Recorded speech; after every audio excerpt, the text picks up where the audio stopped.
And dolce, and take care of the pitch of the upper notes. Don't just let them hang out there. Make it the way you want them to be. Now, here.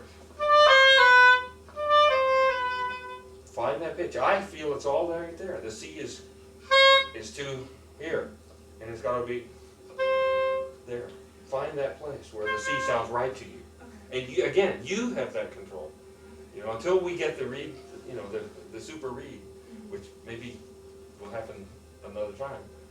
That's, you've got to play it. Okay. Still, the C is still too sharp.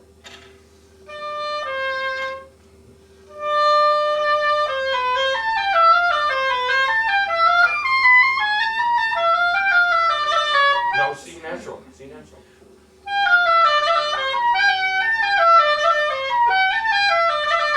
No, still C natural. I'm sorry, I think Have you been practicing it with the wrong note? I am. Okay. All right. Let's try it again. And you're just going to control the sound. Yeah. If you need to mark those, it's not a sin to mark. You know, just mark those notes because, you know, so that you know what key you're in.